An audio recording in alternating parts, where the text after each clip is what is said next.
নমস্কার বন্ধুরা, আমার রান্নাঘরে আপনাদের সবাইকে স্বাগত জানাই। তো চলুন, অনেকদিন অনেক আমিষ রান্নার রেসিপি শেয়ার করা হলো। আজ একটা সম্পূর্ণ নিরামিষ রান্নার রেসিপি আপনাদের সাথে শেয়ার করছি। আজ শনিবার, আমার বাড়িতে নিরামিষ রান্না হয়। আমার বাড়ির মতো আর কার কার বাড়িতে নিরামিষ রান্না হয় অবশ্যই কমেন্টের মাধ্যমে জানাবেন। এটা সম্পূর্ণ ঘরেও থাকা উপকরণ দিয়ে ঘরোয়া পদ্ধতিতে খুব একটা হালকা পাতলা রান্নার রেসিপি আপনাদের সাথে শেয়ার করব। তো বন্ধুরা, এখানে নিচে দেখুন রান্না করার জন্য এখানে নিচে গাজর, আলু, পেঁপে, লাউয়ের ডাঁটা, আর এখানে নিচে সয়াবিনটা লবণ হলুদ জল একটু গরম করে ভিজিয়ে রেখেছিলাম। তারপর জল থেকে তুলে নিয়েছি। আর মশলার মধ্যে আছে দেখুন ধনে গুঁড়ো, লঙ্কা গুঁড়ো, হলুদ গুঁড়ো, একটু আদা পেস্ট করে নিয়েছি, আর একটা টমেটো। আর রান্নাটা করবো সরষের তেলে, কিছু ফোড়ন লাগবে, আর কোনো কিছু লাগবে না। চলুন বন্ধুরা, এই সাদামাটা রান্নাটা আপনার সাথে শেয়ার করছি। প্রথম থেকে শেষ পর্যন্ত ধৈর্য ধরে দেখতে থাকুন।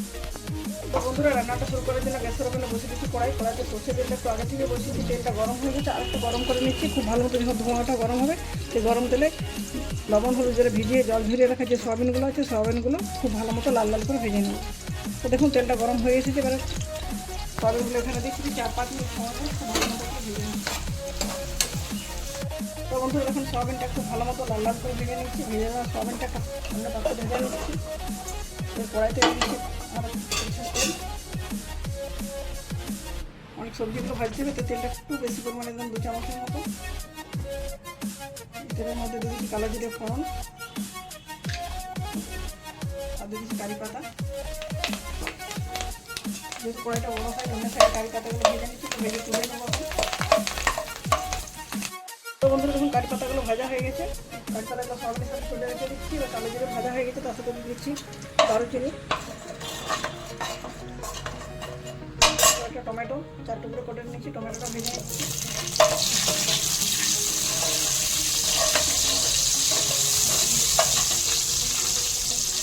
দিচ্ছি আদা, আমি গুঁড়ো মশলাগুলোটাকে একদম জল দিয়ে ভিজিয়ে নিয়ে পর কড়াইতে দিয়ে দিচ্ছি।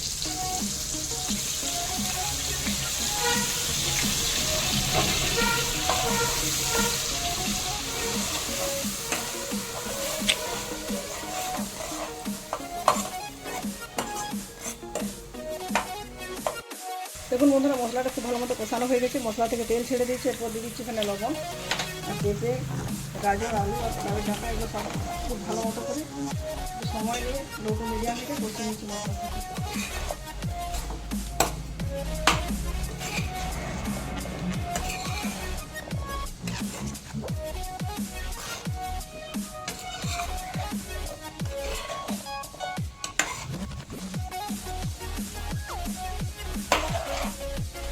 দেখুন বন্ধুরা, সমস্ত সবজিগুলো মশলা করে 5 মিনিট ধরে কষিয়ে নিচ্ছি। এরপর 1 গ্লাস জল ঢেলে দিচ্ছি,